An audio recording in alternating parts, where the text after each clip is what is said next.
Hi welcome back to my YouTube channel. ಹೇಗಿದ್ದೀರಾ? I hope ನೀವೆಲ್ಲರೂ ಚೆನ್ನಾಗಿದ್ದೀರಾ ಅಂತ ಭಾವಿಸ್ತಾ ಇದ್ದೀನಿ. ಇವತ್ತಿನ ಒಂದು ಪುಟಾಣಿ ವಿಡಿಯೋನ ಸ್ಟಾರ್ಟ್ ಮಾಡಿದ್ದೀನಿ. ಸೊ ನೀವು ಲಾಸ್ಟ್ ವಿಡಿಯೋ ನೋಡಿದರೆ ಪ್ರೀವಿಯಸ್ ವಿಡಿಯೋ ನೋಡಿದರೆ ಗೊತ್ತಿರುತ್ತೆ. ನಾವು ಮೈಸೂರಿಗೆ ಹೋಗಿದ್ವಿ, ಚಾಮುಂಡೇಶ್ವರಿ ತಾಯಿ ದರ್ಶನ ಮಾಡಿಕೊಂಡು ಅಲ್ಲೇ ಆಲ್ಟ್ ಆಗಿದ್ವಿ ನಾವು. ಅಂದರೆ ಮೈಸೂರಲ್ಲೇ ಒಂದಿನ ಸ್ಟೇ ಆಗಿಬಿಟ್ಟು ರೂಮಲ್ಲಿ. ನೆಕ್ಸ್ಟ್ ಡೇ ಮಾರ್ನಿಂಗ್ ಒಂದು 5:30-6ಗೆಲ್ಲ ಇದ್ಬಿಟ್ಟು ನಾವು ಫ್ರೆಶನ್ ಅಪ್ ಆಗಿಬಿಟ್ಟು ಇವಾಗ ನಾವು ಊಟಿ ಕಡೆ ಹೋಗ್ತಾ ಇದ್ದೀವಿ. ಸೊ ಹಾಗಾಗಿ ಇಲ್ಲಿ ಊಟಿಗೆ ಹೋಗ್ಬೇಕಾದ್ರೆ ನಾವು ಮೈಸೂರಿಂದ ಇನ್ನೇನು ಮಧ್ಯದಲ್ಲಿ ಬಂಡೀಪುರ ಫಾರೆಸ್ಟ್ ಸಿಗುತ್ತೆ. ಸೊ ಯಾರಾದರೂ ಹೋಗಿದ್ರೆ ನಿಮ್ಗೆ ಗೊತ್ತಿರುತ್ತಲ್ವ. ಸೊ ಸೆಂಟ್ರಲಿ ಮಧ್ಯದಲ್ಲಿ ಬಂಡೀಪುರ ಫಾರೆಸ್ಟ್ ಸಿಕ್ತು. ನೋಡೋದಕ್ಕೆ ಸಖತ್ ಬ್ಯೂಟಿಫುಲ್ ಆಗಿತ್ತು. ಮತ್ತು ಗ್ರೀನರಿ, ಆ ನೇಚರ್ ಎಷ್ಟು ಚೆಂದ ಕಾಣಿಸ್ತಾ ಇತ್ತು. ಹಾಗೆ ಮಧ್ಯದಲ್ಲಿ ಏನಂತಂದರೆ ಕೆಲವೊಂದಿಷ್ಟು ಪ್ರಾಣಿಗಳು, ಇದು ಜಿಂಕೆ ಆಗಿರ್ಬೋದು, ಆನೆ ಆಗಿರ್ಬೋದು, ನಮಗೆ ಕಾಣಿಸ್ತಾ ಇತ್ತು. ಅದು ನೋಡೋದಕ್ಕೆ ಒಂಥರ ಖುಷಿ ಅನಿಸ್ತಾ ಇತ್ತು. ಹಾಗಾಗಿ ವಿಡಿಯೋ ಕ್ಯಾಪ್ಚರ್ ಮಾಡ್ಕೊಂಡಿದ್ದೆ ನಾನು. ಮತ್ತು ಅಲ್ಲಲ್ಲಿ ನವಿಲುಗಳು ಕೂಡ ಕಾಣಿಸ್ತಾ ಇತ್ತು. ಏನಂದರೆ ನಾವು ಯಾವಾಗಲೂ ಮನೆಯಲ್ಲೇ ಇರ್ತೀವಿ. ಅಂದರೆ ಯಾವಾಗಾದರೂ ಒನ್ ಟೈಮ್ ಈ ಥರ ನಾವು ನೇಚರ್ ಮಧ್ಯೆ ಬಂದಾಗ ಇದೆಲ್ಲ ನೋಡೋದಕ್ಕೆ ಕಣ್ಣಿಗೂ ಕೂಡ ಎಷ್ಟು ಮುದ ಕೊಡುತ್ತೆ, ಮನಸ್ಸಿಗೂ ಕೂಡ ಖುಷಿ ಅನಿಸುತ್ತಲ್ವ. ಸೊ ಹಾಗಾಗಿ ನೀವು ಯಾರಾದರೂ ಇಲ್ಲೆಲ್ಲ ಬಂದಿದ್ರಾ, ಎಂಜಾಯ್ ಮಾಡಿದ್ರಿ, ನನಗೆ ಕಮೆಂಟಲ್ಲಿ ತಿಳಿಸಿ. ಹಾಗೆ ನನಗೆ ಇಲ್ಲಿ ಬರಬೇಕಾದ್ರೆ ಅನ್ನಿಸ್ತು, ಬಂಡೀಪುರ ಫಾರೆಸ್ಟ್ ನೋಡಬೇಕಾದ್ರೆ ಒಂದ್ಸಲ ಆದರೂ ಸಫಾರಿ ಬರಬೇಕು. ಬಂಡೀಪುರಕ್ಕೆ ಬಂದರೆ ನಾವು ಅಲ್ಲಿಂದ ಸಫಾರಿಗೆ ಅಂತಲೇ ಸಪ್ರೇಟ್ ಅದು, ಯಾಕಂದರೆ ನಮ್ಮದು ಓನ್ ಯಾವುದೇ ವೆಹಿಕಲ್ಸ್ನ ಬಿಡೋದಿಲ್ಲ, ಅಲೋ ಇರಲ್ಲ, ಗೊತ್ತಿರುತ್ತೆ ನಿಮಗೆ. ಸೊ ಅದಕ್ಕೋಸ್ಕರ ಸಫಾರಿಗೆ ಅಂತ ಸಪ್ರೇಟ್ ಇರುತ್ತಲ್ವ, ಅದರಲ್ಲಿ ಒಂದ್ಸಲಿ ಹೋಗಬೇಕು ಅಂತ ನನಗೆ ಸಖತ್ ಅನಿಸ್ತಾ ಇತ್ತು. ನೋಡೋಣ, ನೆಕ್ಸ್ಟ್ ಟೈಮ್ ಬಂದರೆ ಖಂಡಿತ ಇದಕ್ಕೆ ಅಂತಲೇ ಸಪ್ರೇಟಾಗಿ ಬಂದುಬಿಟ್ಟು ಹೋಗೋಣ ಅಂತ ಅಂದ್ಕೊಂಡಿದ್ದೀನಿ. ಸೊ ನೋಡಿ, ನಿಮಗೆ ವಿಡಿಯೋ ಇಷ್ಟ ಆಗುತ್ತೆ. ಸೊ ಟ್ರಾವೆಲ್ ವಿಡಿಯೋ ಯಾರ್ಯಾರಿಗೆ ಇಷ್ಟ ಆಗುತ್ತೆ ಪ್ಲೀಸ್ ಲೈಕ್ ಮಾಡಿ ಮತ್ತು ಸಬ್ಸ್ಕ್ರೈಬ್ ಮಾಡ್ಕೊಳ್ಳಿ. ಹೊಸದಾಗಿ ಯಾರಾದರೂ ನೋಡ್ತಾ ಇದ್ದರೆ ನಾನು ನೆಕ್ಸ್ಟ್ ಇನ್ನೂ ಸಖತ್ತಾಗಿರೋ ಒಂದು ಹೊಸ ವಿಡಿಯೋದಲ್ಲಿ ನಿಮ್ಮ ಜೊತೆ ಬರ್ತೀನಿ. ಏನಂತಂದರೆ ಇನ್ನೂ ಊಟಿ ಫುಲ್ಲು ನಾವು ಏನಂದರೆ 2 ಡೇಯಲ್ಲಿ ನಾವು 2 ಡೇಸ್ ನಾವು ಊಟಿನಲ್ಲಿ ಆಲ್ಟ್ ಆಗಿರ್ತೀವಲ್ವ. ಸೊ ಹಾಗಾಗಿ ಯಾವ್ಯಾವ ಪ್ಲೇಸಸ್ ಎಲ್ಲ ನೋಡಿದೆ ನಾನು ಅಂತ ನೀವು ನೋಡಬೇಕು ಅಂದರೆ ಸಬ್ಸ್ಕ್ರೈಬ್ ಮಾಡ್ಕೊಳ್ಳಿ. ಇದೆಲ್ಲ ಬಂಡೀಪುರ ಫಾರೆಸ್ಟೇ ಆಗುತ್ತೆ. ಬಂಡೀಪುರ ಫಾರೆಸ್ಟ್ ಏನಂದರೆ ಇದು ಕರ್ನಾಟಕ ಮತ್ತು ತಮಿಳ್ನಾಡು ಎರಡಕ್ಕೂ ಡಿವೈಡಾಗಿ ಸೇರ್ಕೊಂಡಿದೆ ಅಂತ ಹೇಳ್ತಾರೆ. ನನಗೆ ಗೊತ್ತಿರಲಿಲ್ಲ, ಈಗಷ್ಟೇ ನನಗೆ ಗೊತ್ತಾಗಿದ್ದು. ಸಖತ್ ಅನಿಸ್ತಾಯಿತ್ತು ನೋಡಿ, ಮಧ್ಯದಲ್ಲಿ ಈ ಥರ ಮಳೆ. ಯಾಕಂದರೆ ನಾವು ಜೂನ್ ಜುಲೈ ಈ ಟೈಮಲ್ಲಿ ನೀವು ಏನಾದರೂ ಟ್ರಾವೆಲ್ ಈ ಥರ ಮಾಡಬೇಕು ಅಂತಂದರೆ ಮಾಡಿದ್ರೆ ಈ ಥರ ಚೆನ್ನಾಗಿರುತ್ತೆ ಗ್ರೀನರಿ. ಮತ್ತು ಸೆಂಟ್ರಲ್ ಈ ಥರ ಮಳೆ ಬಂದು ನೀರೆಲ್ಲ ಸೇರ್ಕೊಂಡಿತ್ತು ಅಲ್ಲಲ್ಲಿ. ಅದನ್ನೆಲ್ಲ ನೀರು ಕುಡಿಯೋದಕ್ಕೆ ಅಂತ ಜಿಂಕೆಗಳು ಬಂದಿತ್ತು ಒಂದ್ಸಲಿ. ಅದು ವಿಡಿಯೋದಲ್ಲಿ ಸಿಕ್ಕಿಲ್ಲ ಅನಿಸುತ್ತೆ. ನೋಡೋದಕ್ಕೆ ಎಷ್ಟು ಸಖತ್ತಾಗಿ ಕಾಣಿಸ್ತಿತ್ತು ಗೊತ್ತಾ. ನಾನಂತೂ ಸಖತ್ ಎಂಜಾಯ್ ಮಾಡಿದ್ದೀನಿ. ಐ ಹೋಪ್ ನಿಮಗೂ ಈ ವಿಡಿಯೋ ಇಷ್ಟ ಆಗುತ್ತೆ ಅಂತ.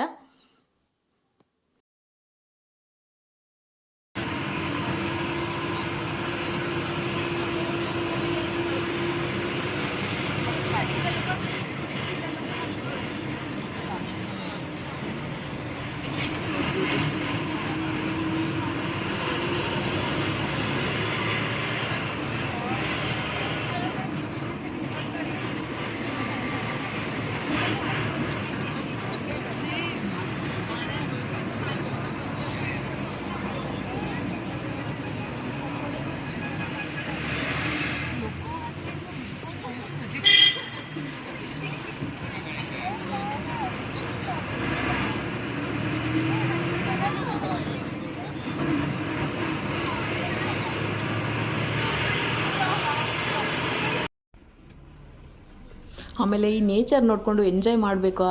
ಮತ್ತು ಇನ್ನೊಂದು ಏನಂತಂದರೆ ಫುಲ್ ಘಾಟ್ ಸೆಕ್ಷನ್ ಆಯಿತಾ. ಹಾಗಾಗಿ ನನಗೆ ಸಖತ್ ಭಯ ಅನಿಸ್ತಾಯಿತ್ತು. ನನ್ನ ಮೈಂಡಿಗೆ ಬರ್ತಾಯಿದ್ದು ಏನಾದರೂ ಬಿದ್ದೋಗ್ಬಿಟ್ರೆ, ಇವಾಗ ನಾವು ಹೋಗ್ತಾ ಇರ್ತೀವಲ್ವ, ಕಾರು ಅಥವಾ ಬಸ್ಸು ಏನ್ರಲ್ಲಿ ಅದೇನಾದರೂ ಉಳ್ಕೊಂಡು ಕೆಳಗಡೆ ಬಿದ್ದೋಗ್ಬಿಟ್ರೆ ಅಂತ ಈ ಥರ ಎಲ್ಲ ಥಾಟ್ ಬರ್ತಾಯಿತ್ತು. ನಿಮಗೂ ಹೀಗೇನಂತ ಹೇಳಿ. ನನಗೆ ಘಾಟ್ ಸೆಕ್ಷನ್ನು ಮತ್ತು ಆಮೇಲೆ ಇನ್ನೊಂದು ಏನಂದರೆ ನಾವು ಬೆಳಗ್ಗೆ ಹೊರಟು 9, 10, 11 ಆದರೂ ಸಿಗ್ತಾಯಿಲ್ಲ ಊಟಿ. ನನಗೆ ಎಷ್ಟೊತ್ತಿಗೆ ಸಿಗುತ್ತಪ್ಪ ಅಂತ ಕಾಯ್ತಾ ಇದೆ. ಇವಾಗ ಆಲ್ಮೋಸ್ಟ್ ನಾವು ಇದು ಬೆಟ್ಟ ಹತ್ತುತ್ತಾ ಇರೋದು ಆ್ಯಕ್ಚುಲಿ ಇದು ಮೇಲ್ಗಡೆ, ಬಟ್ ಗೊತ್ತಾಗ್ತಾ ಇಲ್ಲ ಅಷ್ಟೇ. Full ghat section. ಇವಾಗ ನೋಡಿ ನಿಮ್ಗೆ ಗೊತ್ತಾಗುತ್ತೆ. ಫುಲ್ಲು ರೌಂಡ್ ಹೊಡ್ಕೊಂಡು ಫೈನಲಿ ಇನ್ನೂ ದೂರ ಇದೆ, ರೀಚ್ ಆದ್ವಿ ಆಲ್ಮೋಸ್ಟು. ಇಲ್ಲಿಗೆ ಬಂದು ನೋಡಿದಾಗೆ ಇವಾಗ ಯಾವುದೇ ವೆಹಿಕಲ್ಸಲ್ಲಿ ಗಾಡಿ ಆಗಿರ್ಬೋದು ಅಥವಾ ಕಾರ್ ಮತ್ತು ಬಸ್ಸಲ್ಲಿ ಹೋಗಿದ್ರೆ ಇಲ್ಲಿ ಪಾರ್ಕ್ ಮಾಡ್ತಾರೆ. ಪಾರ್ಕ್ ಅಂದರೆ ಸ್ವಲ್ಪ ಹೊತ್ತು ರೆಸ್ಟ್ ಮಾಡೋಕ್ಕಂತ ನಿಲ್ಲಿಸ್ತಾರಲ್ವ. ನಾನು ಅಂದ್ಕೊಂಡೆ ಸಿಕ್ಬಿಡ್ತು ಊಟಿ ಅಂತ, ಫುಲ್ ಖುಷಿ ಆಯಿತು. ಆದರೆ ನೋಡಿದ್ರೆ ಇನ್ನೂ ಸಿಕ್ಕಿಲ್ಲ ಗುರು. ಸಿಕ್ಕಾಬಿಟ್ಟೆ ಇನ್ನೂ 10-15 ಕಿಲೋಮೀಟ್ರ್ ಇತ್ತು ಅನಿಸುತ್ತೆ ಇಲ್ಲಿಂದ. ಬಟ್ ನನಗೆ ಸಾಕಾಗಿ ಹೋಗ್ಬಿಟ್ಟಿತ್ತು. ಎಷ್ಟೊತ್ತಿಗೆ ಹೋಗ್ತೀನೋ ರೂಮ್ಗೆ. ಯಾಕಂದರೆ ನಾನು ಇನ್ನೂ ಪ್ಲೇಸ್ ನೋಡಬೇಕಿತ್ತು. ಮತ್ತು ನನಗೆ ಲಾಂಗ್ ಜರ್ನಿ ಅಂದರೆ ಫುಲ್ ಒಂಥರ ಹೊಟ್ಟೆಲೆಲ್ಲ ತೊಳಸ್ದಂಗೆ ಆಗುತ್ತೆ. ಪ್ಲೇಸ್ ನೋಡೋದಕ್ಕೆ ಇಷ್ಟ ಆಗುತ್ತೆ, ಆದರೆ ಸಖತ್ತು ದೂರ ಬೇರೆ ಅಲ್ವಾ. ಸಖತ್ತಾಗಿತ್ತು ನೋಡೋದಕ್ಕೆ, ಅನಿಸ್ತಾ ಇತ್ತು ಅಷ್ಟೇ. ಹಾಗಾಗಿ ಇಲ್ಲೊಂದು ಕ್ಯಾಪ್ಚರ್ ಮಾಡಿಕೊಂಡೆ. ಇಲ್ಲಿ ಏನಾದರೂ ಬಿಸಿ ಬಿಸಿ ಬೋಂಡಾ ಬಜ್ಜಿ ಅಥವಾ ಏನಾದರೂ ನೀವು ಚಳಿಗೆ ತಿನ್ನೋದಾದರೂ ತಿನ್ಬೋದು. ಸ್ವಲ್ಪ ಹೊತ್ತು ರೆಸ್ಟ್ಗೆ ಅಂತ ಇಲ್ಲಿ ಸ್ಟಾಪ್ ಕೊಟ್ಟಿರ್ತಾರೆ. ನೋಡಿ ಇಲ್ಲೆಲ್ಲ ಜನಗಳು ನಿಂತ್ಕೊಂಡು ರೆಸ್ಟ್ ಮಾಡ್ತಿದ್ದಾರೆ. ಈಗ ಇಲ್ಲಿಂದ ತುಂಬ ದೂರ ಇದೆ ಮತ್ತು ಹೋಗಬೇಕು. ಸೊ ಫುಲ್ ನೀವು ನೋಡಿ ಕಂಟಿನ್ಯೂಸ್ ಆಗಿ. ಇವತ್ತು ಎಷ್ಟಾಗುತ್ತೋ ಅಷ್ಟು ಪ್ಲೇಸಸ್ನ ನಾವು ಕವರ್ ಮಾಡೋಕ್ಕೆ ಟ್ರೈ ಮಾಡ್ತೀವಿ ಇವತ್ತು ಊಟಿನಲ್ಲಿ. ಯಾಕಂದರೆ ಊಟಿನಲ್ಲಿ ಒಂದು 2-3 ದಿನ ಬೇಕನ್ಸುತ್ತೆ ಎಲ್ಲ ಕವರ್ ಮಾಡೋದಕ್ಕೆ.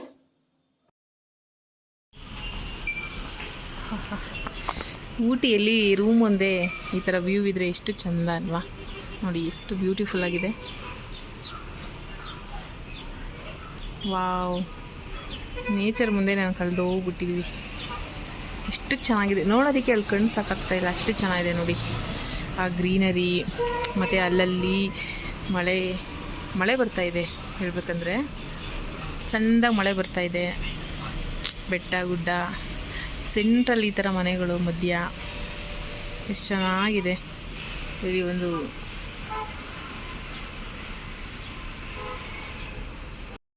ಫೈನಲಿ ನಾವು ಮಧ್ಯಾಹ್ನ ಆಗೋಗಿತ್ತು ಬರೋ ಅಷ್ಟರಲ್ಲಿ. ಸೊ ಬೆಳಗ್ಗೆನೇ ಬಂದಿದ್ದು ಇನ್ನೂ ಚೆನ್ನಾಗಿರ್ತಾಯಿತ್ತು. ಈಗ ಬಂದುಬಿಟ್ಟು ಫ್ರೆಶ್ ಅಪ್ ಆಗಿ ಹೊರಡೋಣ. ನಾವು ಯಾವ ಪ್ಲೇಸ್ ನೋಡ್ಬೋದು ಇವತ್ತು, ನಿಯರ್ ಯಾವುದಿದೆ ಸೊ ಅದನ್ನ ನೋಡ್ಕೊಂಡು ಬರೋಣ ಅಂತ ಹೊರಡ್ತಾ ಇದ್ವಿ. ಸೊ ವಿಡಿಯೋ ಕಂಟಿನ್ಯೂ ಆಗುತ್ತೆ, ನೀವು ನೋಡ್ಬೋದು. ಮತ್ತು ಇನ್ನೊಂದು ಏನಂದರೆ, ನಾವು ಬರಬೇಕಾದ್ರೆ ಮಳೆ ಬೇರೆ ಸ್ಟಾರ್ಟ್ ಆಯಿತು. ಸೊ ಹಾಗಾಗಿ ಇನ್ನೂ 1 hour 2 hour ಸ್ವಲ್ಪ ಲೇಟ್ ಆಯಿತು ಅಂತ ಅನಿಸ್ತು ನನಗೆ. ಬ್ಯೂಟಿಫುಲ್ ಆಗಿದೆ ನೋಡಿ, ಎಷ್ಟು ಚೆನ್ನಾಗಿದೆ. ಇದು ನಮ್ಮ ರೂಮ್ ಮುಂದೆ ಇರೋಂಥ ವ್ಯೂ. ಇದು ರೂಮ್ ಮುಂದೆ ಅದ, ಅಲ್ಲಿಂದ ನೋಡಿ ಅಲ್ಲಿ ಎಷ್ಟು ಚೆನ್ನಾಗಿ ಅನಿಸುತ್ತೆ ವ್ಯೂ. ಇದು ಹೋಗ್ತಾ ಇದ್ದೀವಿ. ಇನ್ನೂ ಊಟ ಮಾಡಿಲ್ಲ, ಹೊಟ್ಟೆ ಎಷ್ಟು ನಿನ್ನೆಯಿಂದ ಹೊಟ್ಟೆ ಎಷ್ಟು ಅಂತ ಹೇಳ್ತಾ ಇದ್ದೀನಿ. ಎಷ್ಟು ಚೆನ್ನಾಗಿ ಅನಿಸ್ತಿದೆ ವ್ಯೂ ಇಲ್ಲ, ಇದು ಸಕ್ಕತ್ತಾಗಿದೆಯಲ್ಲ. ಇವಾಗ ಏನೇನು ಪ್ಲೇಸಸ್ ನೋಡ್ಬೋದು, ಏನೇನು ಇವಾಗ ಈ ಟೈಮಲ್ಲಿ ಏನೇನು ಕವರ್ ಮಾಡ್ಬೋದು ಅದೆಲ್ಲ ನೋಡಿಕೊಂಡು ಮತ್ತು ನಾಳೆ ಎಲ್ಲ ಇನ್ನೂ ಕುನ್ನೂರು ಇಲ್ಲ ಅಂತಂದರೆ ಇದು ಪೈಕರ ಫಾರೆಸ್ಟ್ ಏನದು ಪೈಕರ ಏರಿಯಾ, ಪೈಕರ. ಸೊ ಅಲ್ಲಿ ಹೋಗೋ ಪ್ಲಾನ್ ಇದೆ, ನೋಡಬೇಕು. ಅಲ್ಲಿಗೆ ಹೋಗಬೇಕು ಅಂತ ಪ್ಲಾನ್ ಇದೆ. ನಾಳೆ ಎಷ್ಟಾಗುತ್ತೋ ಅಷ್ಟು ಸಾಧ್ಯ ಕವರ್ ಮಾಡ್ಕೊಂಡು ಬರೋದು. ವ್ಯೂ ಸಖತ್ತಾಗಿದೆ ಅಲ್ವಾ. ನಿಜವಾಗ್ಲೂ ಈ ಕಣ್ಣು, ಈ ನೇಚರ್ ನೋಡೋದಕ್ಕೆ ಎಷ್ಟು ಸಾಕಾಗ್ತಿಲ್ಲ ಗೊತ್ತಿಲ್ಲ. ಅಲ್ಲಿಂದ ಎಷ್ಟು ಆಗುತ್ತೋ ಅಷ್ಟು ಮಾಡ್ತೀನಿ. ಅದು ಮನೆ ಇದೆಯಲ್ಲ, ಇದೆಲ್ಲ ಮನೆನಾ?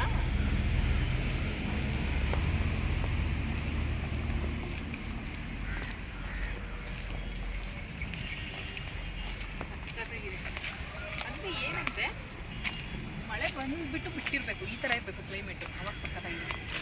ಫುಲ್ ಮಳೆ ಬರ್ತಾನೆ ಇದೆ, ಏನೂ ನೋಡೋಕ್ಕಾಗಲ್ಲ ಅಲ್ವಾ.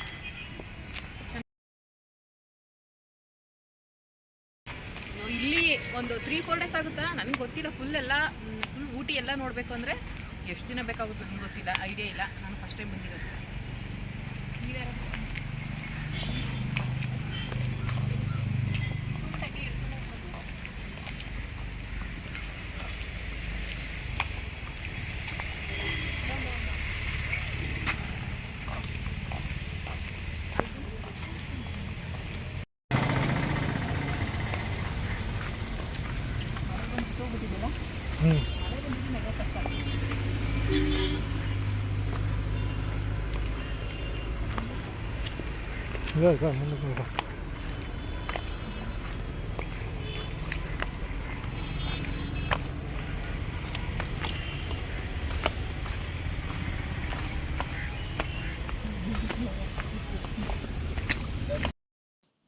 ಸೊ ಈಗ ನಾವು ಹೊಟ್ಟೆ ಹಶ್ವಾಗಿತ್ತು, ಮಧ್ಯಾಹ್ನ ಆಗಿತ್ತು. ಸೊ ಏನೋ ತಿಂದಿರಲಿಲ್ಲ.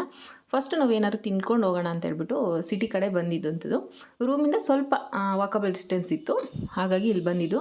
ಇಲ್ಲಿ ಏನಾದರೂ ಹೋಟೆಲ್ ಮತ್ತು ಏನಾದರೂ ರೆಸ್ಟೋರೆಂಟ್ ಏನು ಸಿಗುತ್ತೆ, ನಮಗೇನೋ ಇಷ್ಟ ಆಗುತ್ತೋ ಅದನ್ನ ನಾವು ತಿನ್ಕೊಂಡು ಹೋಗ್ಬೋದು.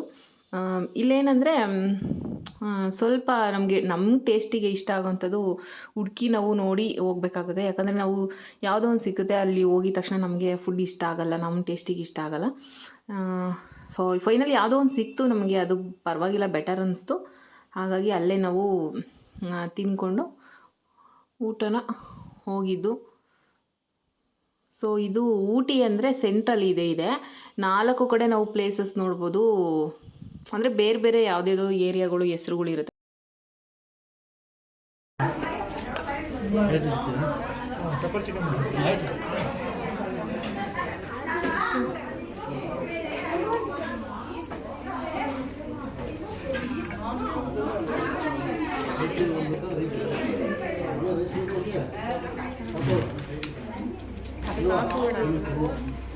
ಅದರಲ್ಲೇ ತಿನ್ಬೇಕು ತಾನೆ. ಹಾಂ, ಅದರಲ್ಲೇ ತಿನ್ಬೇಕು ತಾನೆ ಪ್ಲೇಟಲ್ಲಿ. ಹಾಂ, ಅಷ್ಟೇ.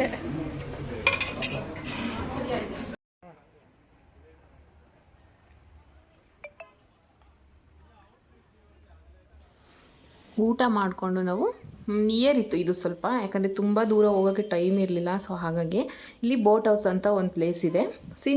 ನೀವು ಅಲ್ಲಿ ಹೋಗ್ಬೋದು, ಚೆನ್ನಾಗಿದೆ ಅಂತ ಅಲ್ಲಿ ನಮಗೆ ಹೇಳಿದ್ರು. ಸೊ ಹಾಗಾಗಿ ಇಲ್ಲಿ ನೋಡ್ಕೊಂಬಿಟ್ಟು ಬರೋಣ ಹೇಗಿದೆ ಅಂತ ಬಂದ್ವಿ. ಇಲ್ಲಿ ಏನಂತಂದರೆ ನಾವು ಅಂದರೆ ನೀವು ಒಳಗಡೆ ಹೋದಾಗ ನೀವು ಯಾರಾದರೂ ಬಂದರೆ ನಿಮ್ಗೆ ಗೊತ್ತಾಗುತ್ತೆ. ಪ್ರೈಸ್ ಒಂದೊಂದಕ್ಕೆ ಒಂದೊಂದು ಥರ ಡಿಫ್ರೆನ್ಸ್ ಇರುತ್ತೆ. ಬೋಟಿಂಗ್ ಹೋಗೋದಕ್ಕೆ. ಸೊ ಫ್ಯಾಮಿಲಿ ಎಲ್ಲ ಹೋಗ್ತೀವಿ ಅಂತಂದರೆ ಅದಕ್ಕೊಂದು ಪ್ರೈಸು. ಸೊ ಫಸ್ಟೇ ನಾವು ಇಲ್ಲೆಲ್ಲ ನೋಡಿ ಇಲ್ಲೇ ಪಾರ್ಕ್ ಮಾಡ್ಬೋದು.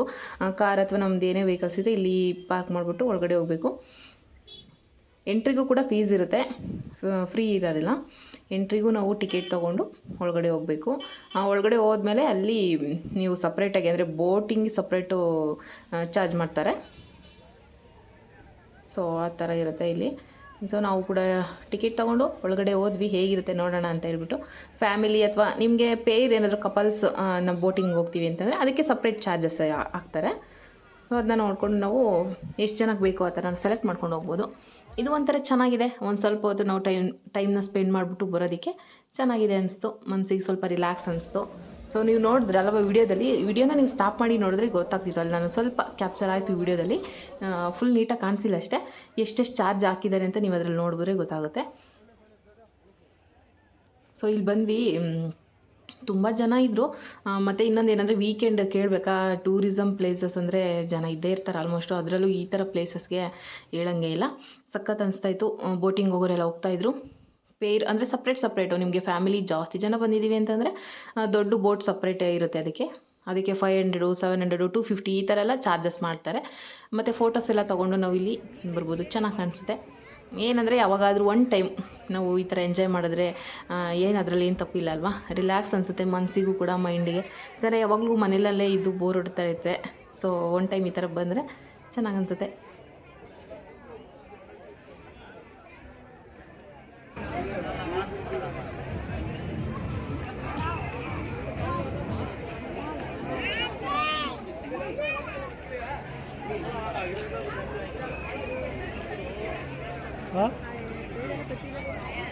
ಅಲ್ಲ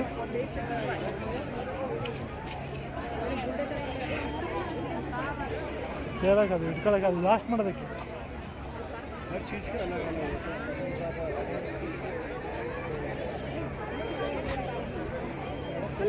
ಹಿಂಗೆ ಇರುತ್ತದೆ.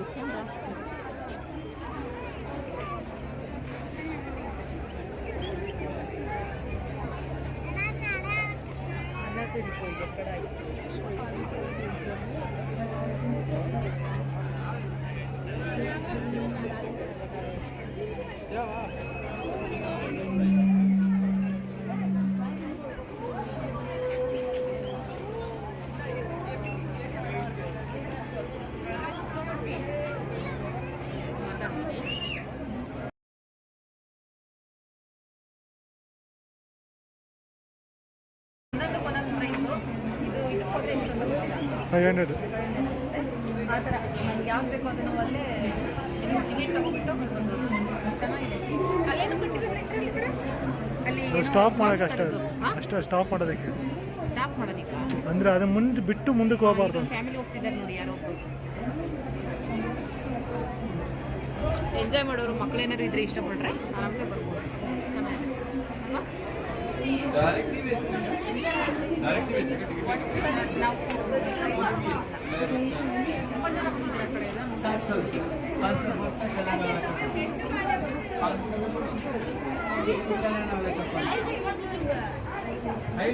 ಎಷ್ಟಂದರೆ 30 ಮಿನಿಟ್ಸ್ ಅನ್ಸುತ್ತೆ. 350, 500 ಆ ಥರ ಎಲ್ಲ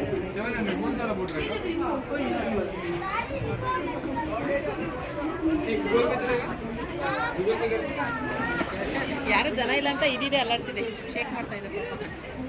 ಅಂದರೆ ಯಾರಾದರೂ ಬಂದರೆ ಇದೆಲ್ಲ ಏನು ಮಾಡಿರ್ತಾರ.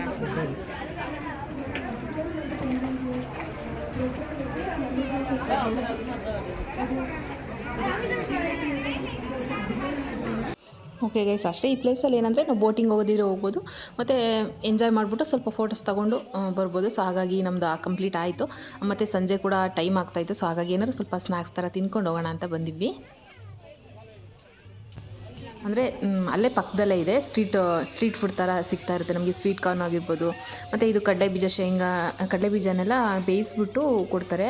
ಸೊ ಅದು ನಾವು ಬೇಕಾದರೆ ನಮ್ಗೆ ಯಾವ್ದು ಇಷ್ಟ ಆಗುತ್ತೆ ತೊಗೊಂಡು ತಿನ್ಬೋದು. ಕಡಲೆಬೀಜ ನನಗೆ ಅಷ್ಟು ವರ್ತ್ ಅನಿಸ್ಲಿಲ್ಲ, ಯಾಕಂದರೆ ಒಂದು 40 ರೂಪೀಸ್ ಇರ್ತಾರೆ. ಒಂದು ಚಿಕ್ಕು ಏನಂದರೆ ಎಷ್ಟಿರುತ್ತೆ ಅದು, ಇವಾಗ ಪಾಪ್ಕಾರ್ನ್, ಇದು ಸ್ವೀಟ್ ಕಾರ್ನ್ ತಿಂತೀನಿ ನೋಡಿ ನಾನು, ಜೋಳ ಅಷ್ಟೇ ಕೊಡ್ತಾರೆ, ಒಂದಕ್ಕೆ 40 ರೂಪೀಸು. ಎರಡು ತೊಗೊಂಡ್ರೆ 80 ರೂಪೀಸು. ಅರ್ಧ ಕೆಜಿ ಕಡಲೆಬೀಜನೇ ಬರುತ್ತೆ ಅನಿಸ್ತು. ಅದನ್ನು ಬೇರೆ ತೊಗೋಬೇಕಿತ್ತು, ಚೆನ್ನಾಗಿ ಅನಿಸ್ತು. ಸೊ ಅದು ಸ್ವಲ್ಪ ತಿಂದ್ಕೊಂಡು ಹಾಗೆ ಪಕ್ಕದಲ್ಲಿ, ಆದರೂ ನಮ್ಗೆ ಗೊತ್ತಿರಲಿಲ್ಲ ಹೇಗೆ ಅಂತ ಸ್ಟಾರ್ಟಿಂಗ್. ಹಾಗಾಗಿ ಅದು ಏನು ಕಡಲೆಬೀಜ ಬೇಯಿಸಿ ಅದಕ್ಕೆ ಸ್ವಲ್ಪ ಉಪ್ಪು ಖಾರ ಹಾಕಿ ಕೊಡ್ತಾರೆ ಅಷ್ಟೇ. ಅದೇನು ಅಷ್ಟು ವರ್ತ್ ಅನಿಸ್ಲಿಲ್ಲ. ಮತ್ತು ನನಗೆ ತುಂಬ ಫ್ರೆಶ್ಶಾಗಿ ಹಸಿ ಕಡಲೆಕಾಯಿನ ಬೇಯಿಸಿದ್ದಾರೆ ಅಂತ ಫೀಲ್ ಆಗಲಿಲ್ಲ. ಸೊ ಅದನ್ನೂ ಸ್ವಲ್ಪ ತಿಂದ್ಕೊಂಡು ಹೊರಟಿದ್ದೀವಿ ಇವಾಗ ನಾವು.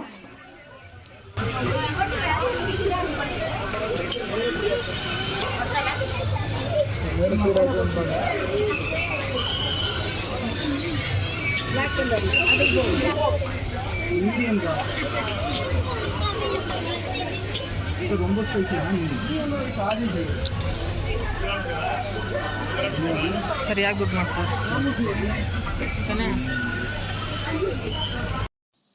ಓಕೆ ಗೈಸ್, ನೋಡಿದ್ರಿ ಅಲ್ವಾ, ಏನಂದರೆ ನೀವೇನಾದರೂ ಟ್ರಿಪ್ ಪ್ಲ್ಯಾನ್ ಮಾಡ್ತೀನಿ ಅಂತಂದರೆ, ಸೊ ನೀವು ಬೆಳಗ್ಗೆನೇ ಬಂದಂದರೆ ಒಂದು 7-8 ಅಷ್ಟರಲ್ಲಿ ಬಂದು ಆಲ್ಟಾಗಿ ಫ್ರೆಶ್ ಆಗಿಬಿಟ್ಟು ಬೆಳಗ್ಗೆಯಿಂದನೇ ನಾವು ಏನು ಪ್ಲೇಸಸ್ನ ನೋಡೋದಕ್ಕೆ ಟ್ರೈ ಮಾಡಬೇಕು. ಸೊ ಆ ರೀತಿ ಮಾಡೋದ್ರಿಂದ ಟೈಮ್ ಸೇವ್ ಆಗುತ್ತೆ. ನಾವು ಬಂದಿದ್ದು ಮಧ್ಯಾಹ್ನ ಆಗಿ ಮತ್ತೆ ರೂಮಿಂದ ನಾವು ಊಟ ಗೀಟ ಮಾಡ್ಕೊಂಡು ಹೊರಡೋ ಅಷ್ಟರಲ್ಲಿ ಸಂಜೆ ಆಗೋಯಿತು. ಹಾಗಾಗಿ ಒಂದು ಪ್ಲೇಸ್ ಮಾತ್ರ ನೋಡೋಕ್ಕಾಯಿತು. ಸೊ ಪ್ಲೀಸ್ ನೋಡಿದ್ರಿ ಅಲ್ವಾ ಈ ವಿಡಿಯೋನ, ಪ್ಲೀಸ್ ನಿಮ್ಗೆ ಏನಾದರೂ ಇಷ್ಟ ಆದರೆ ಸಬ್ಸ್ಕ್ರೈಬ್ ಮಾಡ್ಕೊಂಡು ಯಾಕಪ್ಪಿ ಒಂತಾನೆ ತಗೋಬೇಕು. ನೆಕ್ಸ್ಟು ಒಂದು ಸೂಪರಾಗಿರೋ ವಿಡಿಯೋ ಬರುತ್ತೆ. ಇದಕ್ಕಿಂತ ಒಂದು ಸಖತ್ತಾಗಿರೋ ಪ್ಲೇಸಸ್ ಆ ವಿಡಿಯೋದಲ್ಲಿ ನಾನು ತೋರಿಸ್ತೀನಿ. ಆ ವಿಡಿಯೋ ನೋಡಬೇಕು ಅಂದರೆ ಪ್ಲೀಸ್ ನೀವು ಸಬ್ಸ್ಕ್ರೈಬ್ ಮಾಡ್ಕೊಳ್ಳಿ. ಹಾಗೆ ಸಾರಿ, ನಾನು ಮೈಸೂರು ವಿಡಿಯೋ ಆಗಿದ ತಕ್ಷಣ ಈ ವಿಡಿಯೋ ಹಾಕಬೇಕಿತ್ತು, ಸ್ವಲ್ಪ ಲೇಟ್ ಆಯಿತು, ಸಾರಿ ಕೇಳ್ತೀನಿ. ಓಕೆನಾ, ಪ್ಲೀಸ್ ಸಬ್ಸ್ಕ್ರೈಬ್ ಮಾಡ್ಕೊಂಡು ಸಪೋರ್ಟ್ ಮಾಡಿ. ನೋಡೋಣ ಯಾರಿಗೆಲ್ಲ ಈ ವಿಡಿಯೋ ಇಷ್ಟ ಆಗುತ್ತೆ, ಟ್ರಾವೆಲ್ ವಿಡಿಯೋ ಯಾರಿಗೆಲ್ಲ ಇಷ್ಟ. ಸೊ ಲೈಕ್ ಮಾಡಿ ಮತ್ತು ಸಬ್ಸ್ಕ್ರೈಬ್ ಮಾಡ್ಕೊಳ್ಳಿ, ಸೊ ದಟ್ ನನಗೂ ಕೂಡ ಖುಷಿ ಆಗುತ್ತೆ. Thank you, bye.